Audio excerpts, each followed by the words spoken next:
Hey everybody, the weekend is almost here, and that means it is time for Last Call here at MLSsoccer.com. Jonah Friedman here with armchair analyst Matt Doyle. And Matt, there's not a lot of MLS action this weekend, but that doesn't mean there's not a lot of action. Yeah, that's right. It's World Cup qualifying all over the world. But here in CONCACAF, it's all about the international friendlies.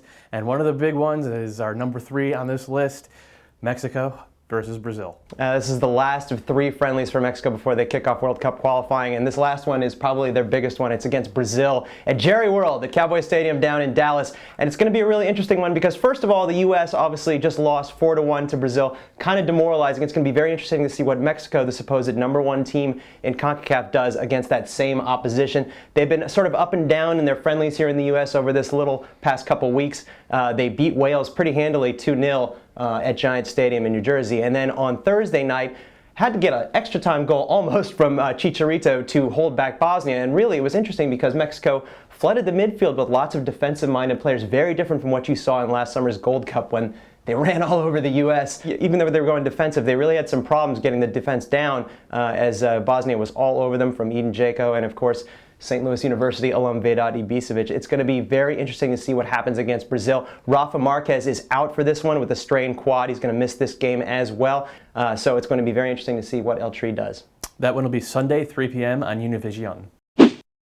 Number 2, our lone MLS game for the weekend. It's New England hosting Chicago. Yeah, this one's on the periphery of the Eastern Conference playoff hunt. Chicago are still in it, 5th place in the East. New England on the outside looking in and starting to sink a little bit. Their defense has been really pretty bad for about a month now. They need to address that, whether it's moving Shalry Joseph back there, whether it's bringing in John Lozano, who they paid big bucks for in the offseason, just shaking it up somehow because they got to stop leaking goals. For Chicago, the problem is scoring goals. They don't know where they're coming from. Domodoro's been getting chances, but he's not burying them. Beyond that, you're relying on golazos from Grazzini or Papa, and Papa's not even going to be there for this one. So it's tough going for the Fire. The good news is they're probably going to have Chris Rolfe back for at least a cameo. Maybe he could spark some life into that attack. But a lot of question marks for both of these teams at this point in the season. And that was on Saturday at 7:30 p.m. Eastern. You can catch it on MLS Live.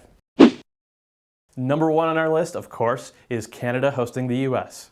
Yeah, old rivalries getting back together, and we'll talk about the Canada side first because they're the home team. This is their centenary celebration. They're going to be wearing these awesome blue kits to celebrate this one, and really this is the last chance for Canada to make a statement before World Cup qualifying starts.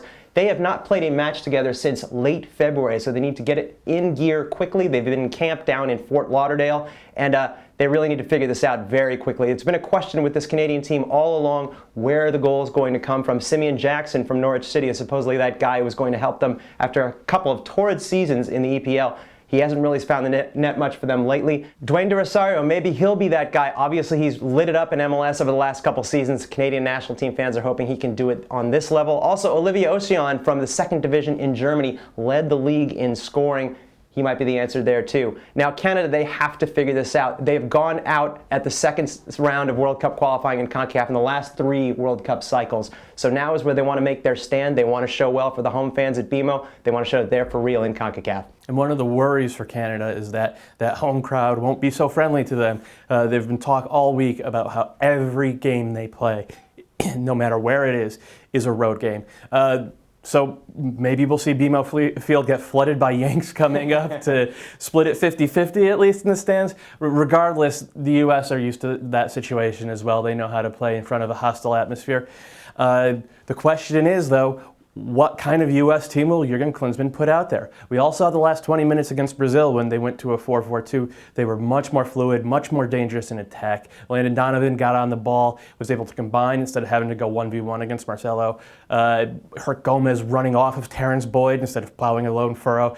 There are a lot of reasons to think that maybe we should go back, take a step back to take a step forward. The other question is central defense.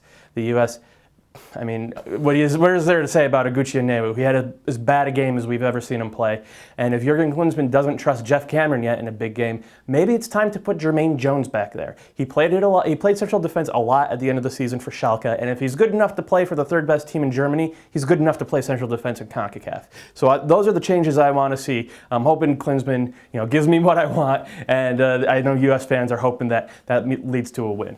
That's the final dress rehearsal for both teams for World Cup qualifying qualifying resumes next week. That is on Sunday at 7 p.m. Eastern. You can catch it on the NBC Sports Network in the U.S., Sportsnet in Canada, and there is a live chat on MLSsoccer.com. That'll do it for us. Make sure you check back all weekend for results from these games and all the rest of the international action. We'll see you next week.